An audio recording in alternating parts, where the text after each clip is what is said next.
Oke, materi yaitu, memulai new dokumen, di CorelDRAW X7.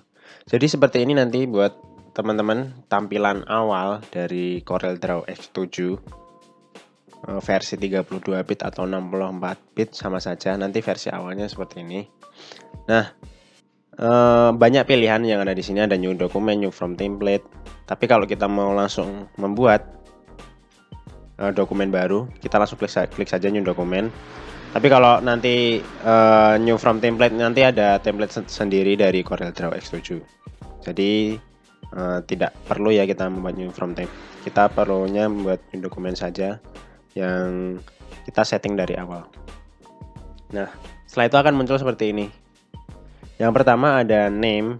Name itu adalah judul dari file yang akan kita buat, yang akan kita pelajari. Nah, seperti ini.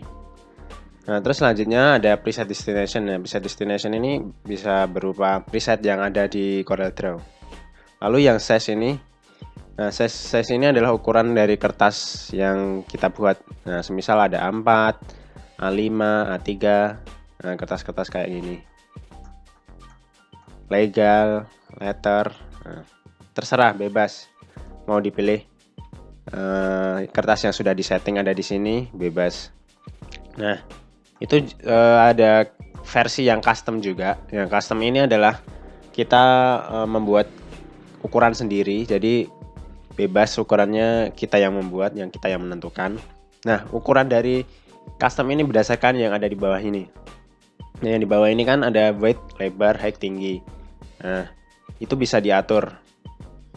Sedangkan satuannya juga ada banyak, yaitu ada inci, milimeter, poin, pixel. Nah, biasanya kalau kita gampangnya sehari-hari kan kita pakainya yang sentimeter kan. Kalau biasanya ukur panjang maupun lebar, itu kita pakai yang sentimeter.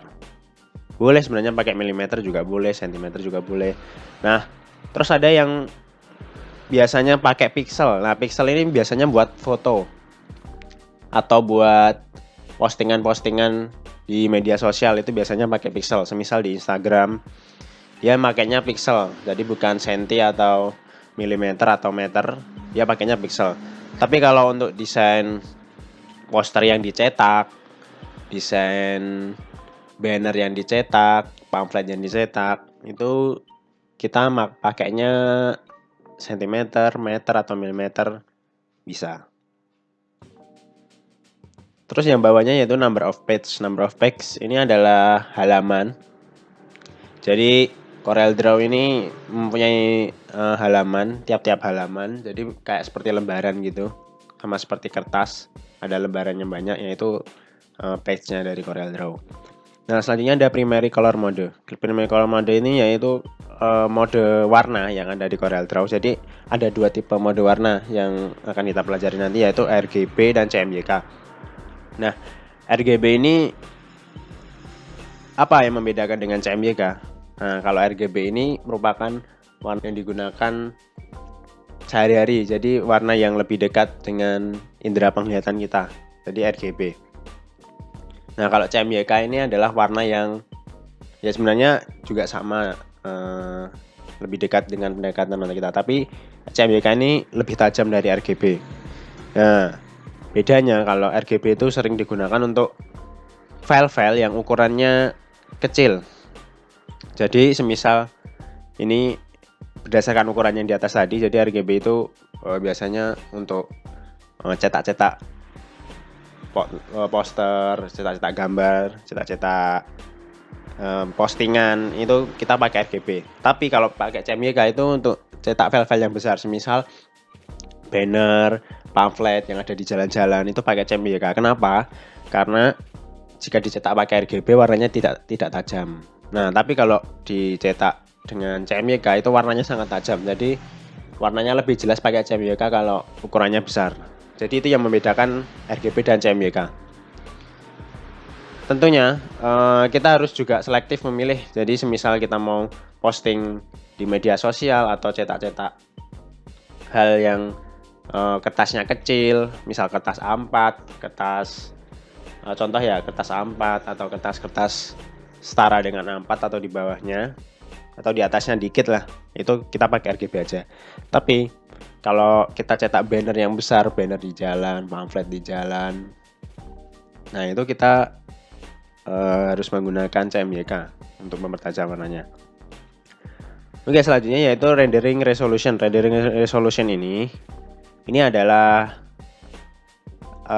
pixel per gambarnya. Nah, ada 72 sampai 300. Jadi rendering resolution ini merupakan resolusi dari gambarnya, karena tiap gambar itu tersusun atas pixel-pixel kecil. Nah, semakin banyak pixel-pixel yang ada di gambar tersebut atau di objek tersebut atau di entah apapun itu yang menyusun suatu gambar, foto atau dan lain-lain, itu akan semakin tajam. Oke, saya ulang. Jadi semakin dia banyak dan semakin dia rapat, maka gambar atau foto tersebut akan terlihat tajam. Nah, tapi kalau semakin kecil, nah semakin sedikit pixelnya, dia gambarnya agak kurang tajam. Jadi pixel yang menyusun itu dia masih pecah-pecah gitu karena pixelnya yang menyusun adalah sedikit. Tapi kalau gambar yang disusun tajam, tidak ada gambar pecah-pecah, ngeblur, nah itu dia mempunyai resolusi yang rendering resolusinya yang sangat tinggi. Bisa saja ini bisa dibuat 300, 400, 1000. Nah, tapi normalnya 300 sudah cukup. Jadi 300 itu sudah termasuk tajam untuk gambar versi apapun, versi banner, versi ini. Tapi tergantung ininya juga, tergantung ukuran panjang dan lebarnya juga. Itu juga menentukan. Oke, itu aja materi dari create a new document yang penting, yang sering digunakan. Terima kasih.